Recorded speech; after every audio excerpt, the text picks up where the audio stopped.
Bonjour Aude. Bonjour. Du coup, on fait cette vidéo parce que tu présentes cet été un stage Tous guérisseurs pour le stage Spirit. Oui. On a des internautes qui ont quelques questions à te poser. Est-ce que tu pourras nous en dire plus et y répondre? Mais avant tout, est-ce que tu peux nous présenter tes lieux? Là, on est où? Là, on est dans mon cabinet où je reçois mes patients pour diverses causes et qui viennent me voir pour divers sujets. Voilà, donc je suis installée dans un petit hameau près de Sijan et ici, dans cet endroit, ça fait environ 7 ans que je suis installée. Avant, j'étais à Perpignan, puis Narbonne. Ok, d'accord. Voilà. Du coup, pour comprendre un peu plus pourquoi ce stage, est-ce que tu peux te présenter et nous dire qui tu es? Donc, moi, c'est Aude Carriga. Je suis donc thérapeute énergéticienne depuis 11-12 ans à peu près. J'ai commencé à apprendre à faire des soins énergétiques en 2013. Juste avant, ce qu'il faut comprendre, j'étais cartomancienne depuis toujours, puisqu'en fait, ma mère l'était. Elle m'a enseigné les arts divinatoires alors que j'avais pas 15 ans. Donc, naturellement, j'ai toujours fait ça. Et en fait, le soin est apparu dans ma vie par un pur hasard. En fait, j'ai consulté moi-même en tant que personne un magnétiseur. Et là, ça a été comme une révélation. À partir de là, j'ai commencé à voir les auras sur tout le monde dans la rue. Et ça m'a vraiment intriguée. Et voilà, donc ce monsieur m'a tout appris. Et par la suite, après, j'ai pris mon envol. Et aujourd'hui, je prodigue des formations seule. Donc voilà, je transmets un petit peu des apprentissages que j'ai eus de sa part, mais d'autres aussi qui me sont venus de plein d'autres personnes, et puis des apprentissages que je me suis forgée, on va dire, seule, en autodidacte, avec le temps, et puis surtout avec tous mes ressentis. Voilà. Ok. Du coup, une de nos questions, c'est quel a été ton déclic, le moment où tu as su que c'était ta voix? Je l'ai su de suite. En fait, à partir du moment où je suis sortie du cabinet de ce monsieur et que j'ai vu les auras, j'ai su de suite que c'était ce que je devais faire. J'ai pris comme un pur signe de la vie. Et surtout, ce qu'il faut comprendre, c'est que ce monsieur a guéri des maux que j'avais en une seule séance. Donc, il y a eu quand même quelque chose d'assez extraordinaire qui s'est produit. Et donc, ça m'a intriguée. Je me suis dit, il faut que je fasse ça, c'est obligé. Pourquoi en plus de ça, à ce moment-là, la voyance, la cartomancie, je l'avais mis un petit peu de côté parce que c'était quand même assez épuisant. Assez épuisant parce qu'on est face à des personnes qui ont besoin d'avoir des réponses pour avancer dans leur propre vie, et parfois, sans le vouloir, on exerce comme un pouvoir sur eux. Donc à la fin, presque, les personnes qui me contactaient, qui me consultaient, n'étaient pour la plupart pas capables de faire leur propre choix sans m'avoir au téléphone. Et ça me posait déjà question. Et en fait, d'apprendre ça, je me suis dit, là, ok, je suis spirituelle, je me sers de mon don médium, mais pour la voie de la guérison, et ça m'a parlé. Pour moi, c'est une évidence. Ok, super, Voilà. super intéressant. Qu'est-ce qui t'a amené à créer du coup Tous guérisseurs? Tous guérisseurs arrivent donc pour la 3e année, sauf que cette année, je l'ouvre sur le monde, c'est-à-dire que jusqu'à maintenant, je faisais les trucs dans mon coin. Et là, cette année, je me dis, il est temps un petit peu d'oser parler de moi et d'exprimer un petit peu pourquoi je fais ces formations-là. D'où est né Tous guérisseurs, de diverses formations que j'ai fait sur plein de sujets, que ce soit du développement perso, que ce soit des choses axées sur le passage d'âme, sur la médiumnité, sur des méditations, des relaxations, comme le magnétisme pur ou la radiesthésie. Et en fait, ponctuellement, j'ai fait plein de petites formations minuscules. Et puis, depuis 3 ans, je fais ces stages sur 3, 4, 5 jours, ça dépend des années. Et ce qui permet une immersion totale où on peut découvrir un petit peu tous les sujets dont je viens de vous parler. Donc forcément, quand on ressort de là, on n'est pas praticien professionnel. Par contre, je pense que cette formation-là, elle aide à découvrir qui on est et se diriger vers la chose qui nous appelle le plus. Ok. Si tu devais te décrire en quelques mots, comment tu te définirais? Je me définirais, c'est une question qui est compliquée parce que c'est toujours difficile de se définir soi-même. Je pense que je me définirais comme quelqu'un d'assez combative. Alors oui, ça n'a pas forcément avec spiritualité, mais si à côté, il faut savoir, je fais des arts martiaux. Et pour moi, les deux choses s'allient parfaitement. En fait, quand on fait des arts martiaux et qu'on va sur une compétition, par exemple, c'est pas face à l'adversaire qu'on combat, c'est face à soi. Alors, il ne faut pas le regarder de manière négative, il faut le regarder de manière positive.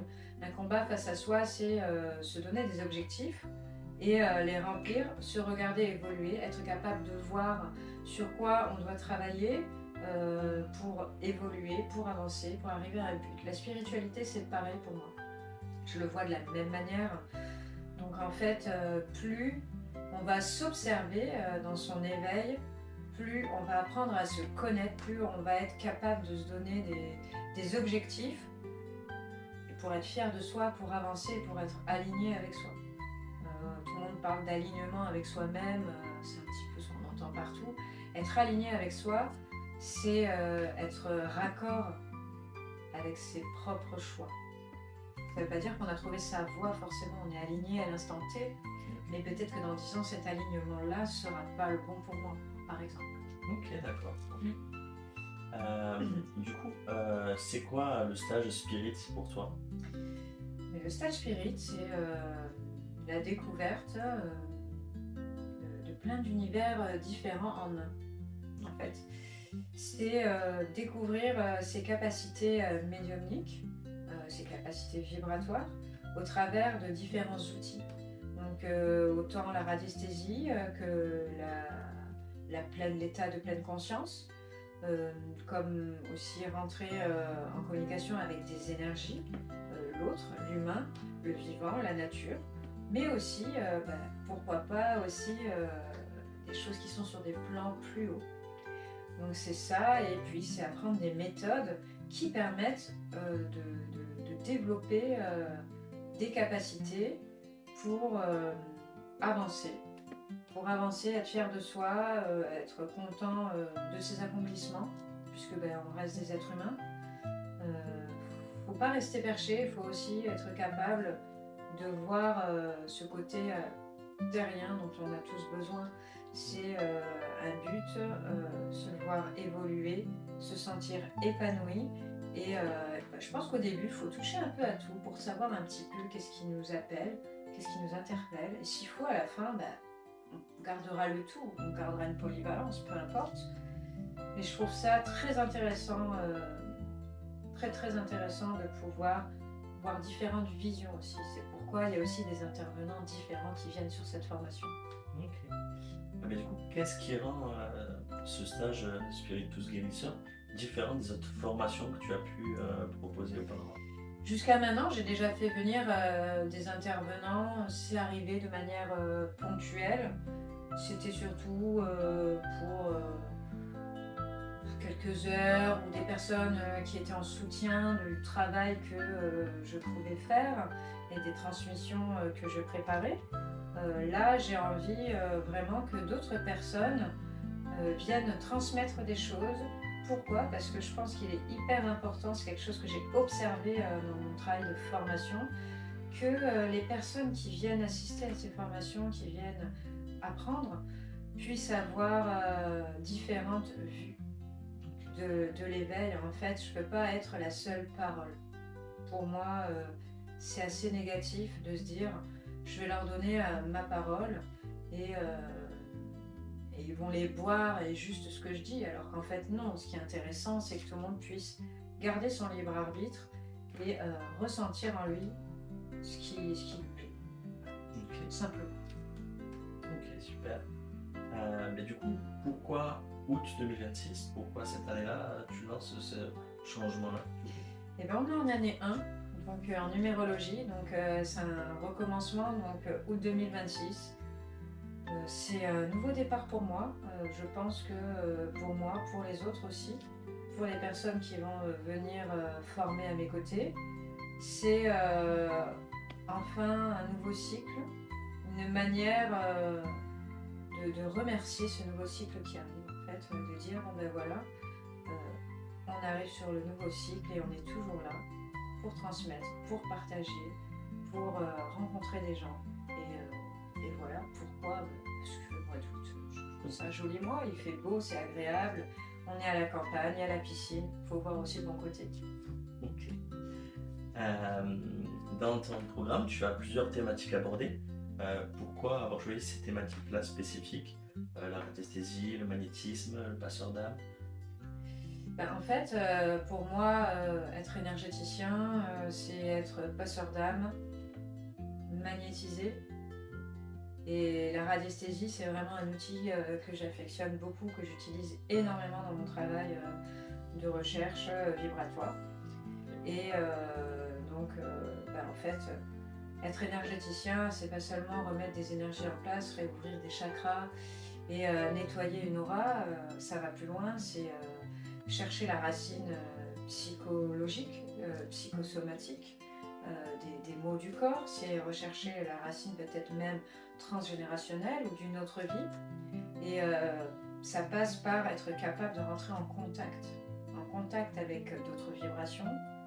Et forcément, le travail de passeur d'âme va avec, parce que des fois, on peut être face à des personnes qui ont des manifestations dans leur maison. Moi, je me déplace, je fais des maisons, ou même sur eux, ne se sentent pas bien. Et effectivement, nettoyer quelqu'un qui a une entité sans lui enlever l'entité, sans régler la problématique, c'est un travail incomplet à mon sens. Tu abordes aussi dans ton programme les 5 blessures de l'âme de Lise Bourbeau, je pense. Oui. Qu'est-ce que c'est pour toi et pourquoi c'est important? Alors, je ne vais pas refaire le travail de Lise Bourbeau, hein, son travail est extraordinaire en toute humilité, je pense que là-dessus, c'est pas moi la plus calée.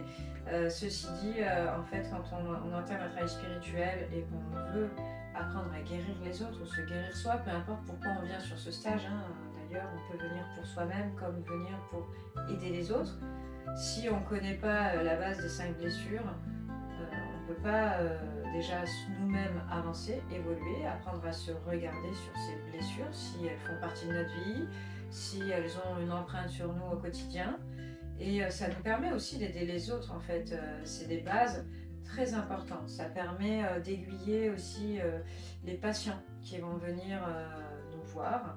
Et ça nous donne une idée aussi des comportements qu'ils peuvent avoir ou même des choses dont ils peuvent souffrir au quotidien dans leur vie. Ça les aide à poser des mots, à travailler sur eux-mêmes pour pouvoir guérir. Voilà.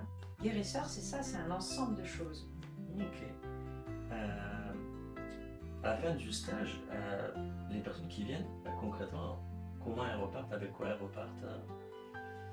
Alors, elles repartent avec un petit certificat. On fait un petit certificat qui n'a aucune valeur, on le sait aujourd'hui, hein, c'est pas encore reconnu.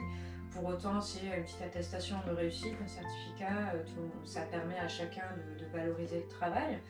Concrètement, ça va dépendre de chacun, avec quoi ils partent.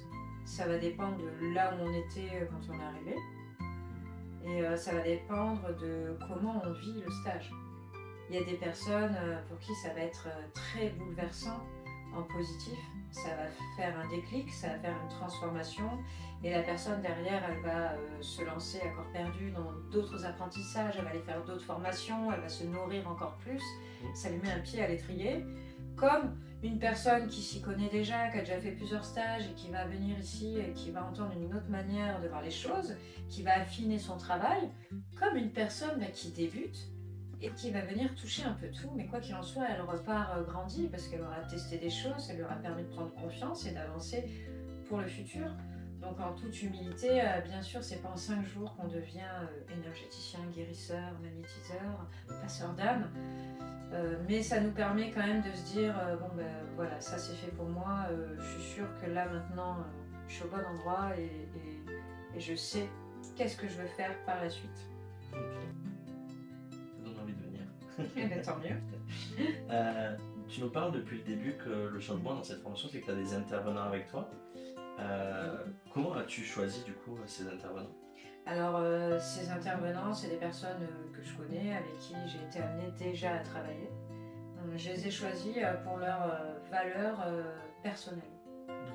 Donc, au niveau du travail, ça, il n'y a pas de souci, il y a de la compétence. Mais ce qui était le plus important pour moi, outre la compétence, parce que la compétence, ça, tout le monde peut la travailler, tout le monde peut la développer avec le temps, c'est l'intérieur. L'intérieur d'une personne, c'est difficile à changer par contre. Donc ces intervenants sont très très différents et chacun va apporter sa singularité, son authenticité à la formation. Ok. Du coup, qu'est-ce que chacun a d'unique à apporter, d'authentique à cette formation? Alors je ne vais pas vous citer tous les intervenants parce que j'en ai encore qui sont en attente. Donc voilà, j'attends des dates. Pour autant, déjà je sais que Lucas sera là. Ok. Donc Lucas, ce qui est bien avec lui, c'est qu'il est proche de l'humain. C'est un liant, c'est quelqu'un déjà qui sait créer une cohésion dans un groupe. Donc ça c'est hyper important je pense sur un stage de cette nature, sachant que c'est pas forcément un truc que moi je peux faire à 100%, étant donné que je suis focus sur les apprentissages, sur l'organisation, etc. Donc ça veut pas dire que je passe pas de temps avec les gens, bien sûr que si, mais effectivement ce côté liant, lui il est exceptionnel là-dedans, il l'apporte. Et côté aussi animation, motivation, quand quelqu'un a des doutes, c'est lui qui va aller remotiver les troupes. Donc ça c'est bien. Olivier, lui différent, complètement différent, c'est un opposé. Hein. Donc déjà c'est un professeur d'arts martiaux, c'est quelqu'un qui est martial, qui est droit, qui est dans la discipline aussi, qui est très discipliné dans sa vie de tous les jours. Et donc qui lui va venir un petit peu remettre en question des fois les personnes qui sont un peu en doute, etc. Alors il ne va pas venir les prendre par la main, il va plutôt leur poser des questions et laisser chacun se débrouiller avec ça pour qu'ils comprennent qu'en fait le déclic doit venir d'eux. Donc ça c'est un côté aussi qui est intéressant je trouve. Il y a des personnes qui ont besoin de ça, il y a des personnes qui ont besoin d'un Lucas, il y a des personnes qui ont besoin d'un Olivier, des personnes qui ont besoin d'une Aude. Voilà. Moi je suis plus, je suis un peu maman, je suis un peu maternante, mais par contre avec moi il faut que ça aille vite, je suis dynamique. Hein, voilà. Et après, du coup, tu es en attente d'autres intervenants sur différentes thématiques. Oui, ça. et on a Sarah qui fait de la communication animale qui ne peut pas venir, qui n'est pas là, qui a déjà des choses prévues, qui est bookée. Malheureusement, mais ce sera pour le futur. Il y a Laetitia qui va venir pour le massage Twina. Donc elle va nous faire découvrir un petit peu cette approche différente du magnétisme. Donc ce qu'il faut savoir, c'est qu'elle est magnétiseur, énergéticienne. Donc elle travaille déjà dans les énergies, sauf qu'elle va venir par le toucher défaire des nœuds, faire des petits trucs en plus. Chose pour laquelle je ne suis absolument pas formée. Et donc elle va venir apporter ce truc-là. Pareil aussi, c'est quelqu'un de très agréable, de très bienveillant et de très patient. Il y a aussi Kevin qui va venir, qui fait du yoga Kundalini avec son frère Johan, qui vont venir nous faire vivre des méditations et aussi de la musique un petit peu méditative, voilà, avec des instruments. C'est intéressant parce que du coup c'est vraiment le partage de plein de connaissances et chacun apporte et transmet sa façon. Et de croyances différentes parce que moi yoga Kundalini c'est pas forcément quelque chose que je pratique. Pour autant, ça ne m'empêche pas de m'y ouvrir et d'essayer, de tester des choses différentes. J'ai testé le travail de Kevin, j'ai trouvé ça très chouette. Donc voilà pourquoi on en arrive là aujourd'hui, à avoir des intervenants aussi un peu diversifiés. Et du coup, c'est quoi la force d'avoir ces différents intervenants dans la formation? La force pour moi, c'est, comme je vous ai dit tout à l'heure, d'avoir différentes visions de la spiritualité. Ne pas dire c'est moi qui ai la bonne croyance, c'est moi qui suis la seule tenancière de la vérité, j'ai ma vérité, chacun a sa vérité. faire venir d'autres personnes, c'est permettre à chacun de s'identifier à telle ou telle chose. C'est aussi permettre à chacun de s'ouvrir l'esprit sur d'autres pratiques, se dire ah bah oui en fait je peux pas rester enfermée tout le temps dans mon truc, dans ma croyance, je peux aussi essayer de m'ouvrir au monde parce qu'être spirituel c'est ça aussi. Être spirituel c'est pas seulement adopter une croyance et s'y fier de A à Z, c'est être en capacité d'observer le monde, d'accepter les autres, d'écouter leurs pensées, de débattre aussi de ça, de ressentir des choses en soi.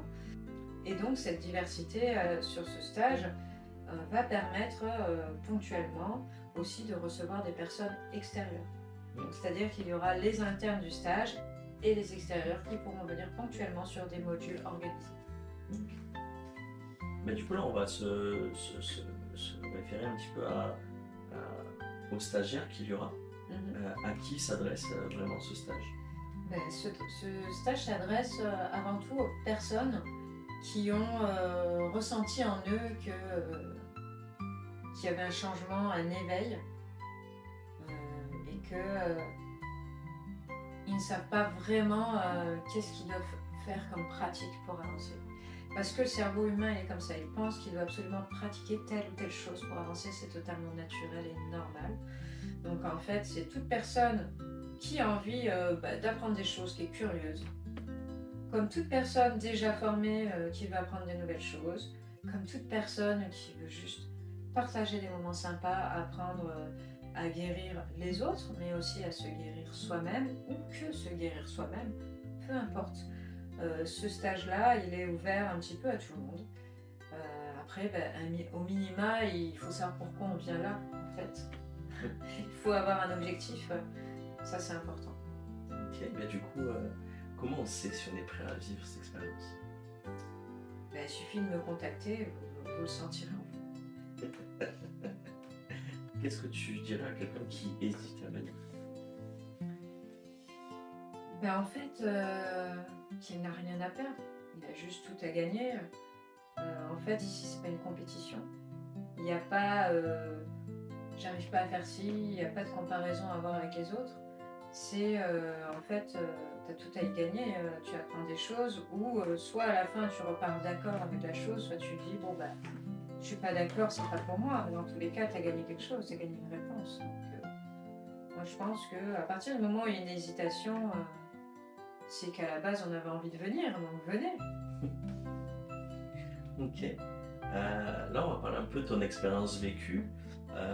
Est-ce que tu peux raconter un moment marquant que tu as vécu en spiritualité, ou à travers des stages que tu as déjà proposés? Des moments marquants, j'en ai vécu plein.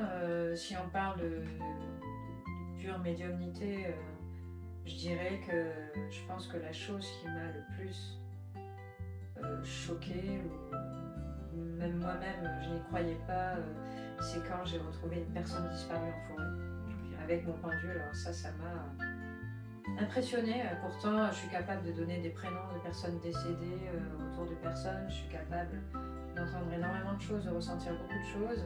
Ça c'était assez stressant parce que c'était quelqu'un qui était recherché et c'était important, donc on a encore plus de stress. J'espère que je ne vais pas me tromper, j'espère que voilà. Et d'avoir trouvé sur une carte l'endroit comme ça m'a vraiment impressionné, bluffé par moi-même. Bon après, c'est pas que moi qui suis en jeu, hein.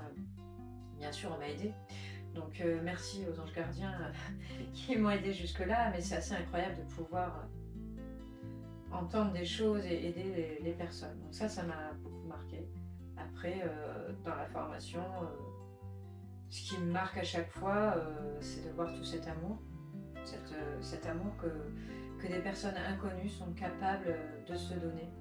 En fait, quand on est dans la spiritualité, on n'a pas besoin de connaître comme un humain. Vous savez, les amitiés, elles se créent, on apprend à connaître le passé de la personne qui nous raconte notre vie, etc. Quand tu es spirituel, tu t'en fiches de tout ça. Tu sens une énergie, tu aimes la personne, tu sais pas pourquoi. Tu connais pas sa vie, mais tu l'aimes et c'est normal. En fait, quand on est dans ces stages-là, juste on se rapproche de la vérité de qui on est, nous les êtres humains. On se rappelle de qui on est. Ça, c'est extraordinaire. C'est pour ça que c'est un régal à chaque fois.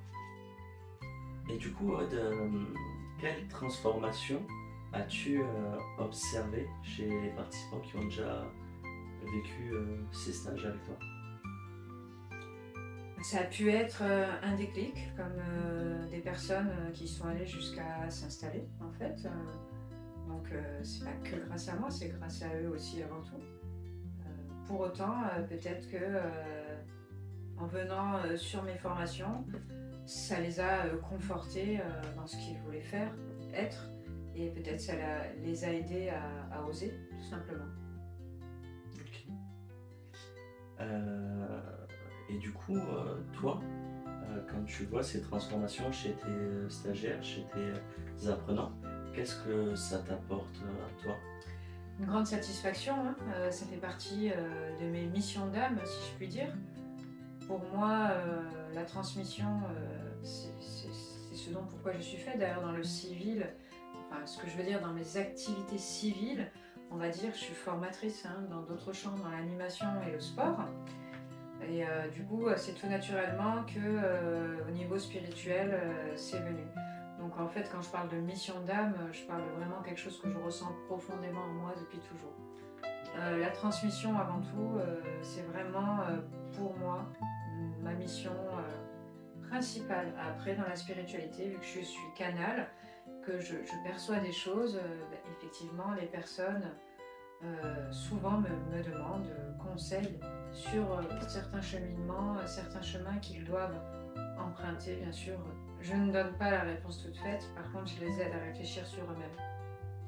Ok, c'est intéressant. Et du coup, dans ton programme, quel est le module qui te tient le plus à cœur? Eh bien, le module qui me tient le plus à cœur, je dirais que c'est la communication vibratoire et énergétique. Tout me tient à cœur en fait, hein. Tout me plaît forcément, mais la base de tout, c'est cette communication énergétique. Apprendre à ressentir des énergies, savoir les traduire et quoi en faire. Et bien sûr, communiquer, on peut communiquer, apprendre à communiquer avec soi, avec l'autre, avec d'autres vibrations plus hautes, avec des entités. C'est quelque chose qui fait partie intégrante du métier de guérisseur pour moi. Ok, super. Ça a l'air super intéressant. Là, on va avoir des questions un peu plus avec une dimension humaine. C'est quoi pour toi réveiller le guérisseur qui est en soi? Eh bien, pour moi, on a tous cette capacité, c'est pas un don, alors ça va peut-être faire sauter un peu les personnes qui disent j'ai un don, il est de ma grand-mère, etc. Oui, bien sûr, les familles éveillées, forcément que ça va être plus simple quand on a une famille qui est éveillée, ouverte à ça fait partie des mœurs de la famille, donc forcément on va être plus enclin à développer ça facilement en fait dès l'enfance puisque c'est naturel. Ça va être plus facile que pour une personne entre guillemets lambda qui s'est pas forcément intéressée à toutes ces choses-là et qui d'un seul coup doit, avec un petit peu de retard, hein, puisque les autres le gardent depuis l'enfance, le développer. Donc c'est beaucoup plus difficile. Tout cela pour vous dire que en fait on a tout ça en nous. C'est juste que certaines personnes vont avoir cette mission où il va y avoir quelque chose dans leur vie qui va faire que ils vont être obligés, vont le sentir en eux, obligés de s'éveiller vers une vie plus spirituelle. Hein. Alors je dis bien plus parce qu'en fait tout être humain est déjà spirituel pour moi aussi. Ça c'est important de le dire, spirituel c'est un petit peu un mot fourre-tout hein, qu'on utilise énormément depuis plusieurs années déjà, hein. C'est un petit peu une mode. Pour autant c'est pas une mode, en fait c'est déjà en nous, on est tous spirituels à notre façon. C'est juste que pas tout le monde emprunte le chemin pour soit aider l'autre, soit s'aider soi-même. Voilà. Donc ça appartient à chacun. Ok. Et du coup, quel message tu souhaiterais transmettre à quelqu'un qui doute de lui? Ben, c'est très bien de douter. Ça c'est quelque chose qui est très important. Le doute est nécessaire. Si on ne doute pas, ça veut dire qu'on manque d'humilité. Si on manque d'humilité, si on pense que tout est tout le temps ok, il n'y a aucun doute à avoir, là il y a un problème. Je pense qu'on dépasse la réalité. Du coup, il faut quand même rester ancré dans ce monde. Le doute est nécessaire, le doute fait partie du mental. Ce mental est nécessaire, comme un instinct de survie en fait. Si on n'avait pas ce mental, on ne pourrait pas se retrouver à survivre dans des situations complexes ou à éviter le danger et réagir. Le doute est nécessaire, il permet d'avancer, il permet de se donner des objectifs. Et voilà, donc pour moi le doute, il est très sain dans la spiritualité. Ok, c'est intéressant. Bon, ben, on arrive à la fin de cette interview. On est en train de clôturer un petit peu. Donc si tu devais te donner une seule raison de venir et de rejoindre ce stage Spirit Tous Guérisseurs, ce serait laquelle? Eh bien, l'une des meilleures raisons, déjà, ce serait de s'offrir des vacances intérieures. Donc voilà, souvent, sur ce type de séjour, on offre des vacances extérieures. Donc oui, forcément, il y aura des interventions extérieures, il va y avoir des choses à regarder, à vivre, des choses qu'on va vous faire vivre aussi. Pour autant, c'est quand même des vacances intérieures, c'est un moment où tout le stress de la vie quotidienne s'en va. On est là en immersion totale, en train de vivre quelque chose. Et en fait aussi se retrouver avec des personnes qui pensent comme nous, ça c'est important. Qui pensent comme soi, se sentir écouté, accepté, peu importe ses croyances, peu importe de là où on vient, ce que l'on fait et pourquoi on est là. Ok, ça donne envie de venir. Qu'est-ce que tu attends de l'édition 2026 du coup de ce stage Spirit? L'édition 2026, je veux qu'elle soit encore plus magique que les autres. Déjà, j'aimerais qu'il y ait plus de monde. Non pas que le monde fait acte de qualité, parce que c'est faux. Presque quand on est en petit comité, on prend plus le temps et on va peut-être travailler plus de manière approfondie tous les sujets. Pour autant, le monde c'est important dans ce genre de stage parce qu'on a l'impression de fédérer vraiment un groupe. Et en fait, plus il y a de monde autour de soi, plus il y a de la diversité et plus ça laisse le choix à chacun de piocher à gauche, à droite. C'est d'autant plus riche. Voilà, donc du monde pour ça. Du monde aussi parce que les stages Tous Guérisseurs, à un moment donné, il faut qu'ils prennent en notoriété aussi. Il y a aussi ce côté-là qui est important. Moi, j'ai envie de continuer. J'ai envie que mes stages se développent de plus en plus, que l'on puisse faire des stages de plus en plus longs et dans des endroits encore plus grands. Donc, voilà. Ok.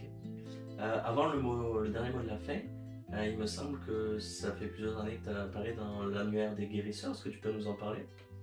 Oui, donc l'annuaire des guérisseurs, vous pouvez le commander sur Pure Santé, mais vous pouvez le retrouver aussi quand vous cherchez Pure Santé. Donc l'annuaire des guérisseurs de France, ça fait 3 ans que j'y parais. Voilà, c'est la 3e fois. Ce qu'il faut savoir, c'est qu'ils ont fait quand même une recherche très approfondie des personnes qui sont dedans. On est quand même des thérapeutes vérifiés. Et cette année, sur le préface, c'est Luc Baudin, qui est très connu dans le monde spirituel, qui a écrit la préface. Voilà, je vous laisse donc faire toute commande. Merci. Du coup, pour terminer cette interview, un petit dernier mot pour ceux qui nous regardent et qui sentent que c'est pour eux qui doivent franchir le cap. À partir du moment où il y a une hésitation, c'est bien, c'est positif. C'est normal de se poser des questions. À un moment donné, tant que vous n'arrachez pas le sparadrap, vous ne ferez jamais le pas. Donc à un moment donné, il faut oser. Quand c'est un changement comme ça peut faire peur, puisque ça peut sembler inconnu. Pour autant, en fait, on est gagnant dans ce type de découverte. Si à la fin ça vous plaît pas, c'était pas pour vous, c'est tant mieux, vous êtes au courant. Et si c'était pour vous, ça y est, vous êtes enfin au courant. Donc dans tous les cas, on y gagne. Donc faut pas hésiter, bien sûr, c'est du partage, c'est de la bienveillance aussi. Tout le monde est bienvenu, peu importe le niveau, peu importe le passé, le milieu social. Tout ça, ça n'existe pas en fait dans ce monde. Ok. Merci en tout cas. Alors, on peut te retrouver du coup sur YouTube et Instagram. Oui, sur YouTube, ma chaîne Le Monde d'Aude. Okay. et Instagram Ange Bleu de Gaïa. Ok. On mettra tout ça dans la description. Merci à tous de nous avoir suivis. N'hésitez pas à vous abonner et à laisser un petit pouce bleu. Merci.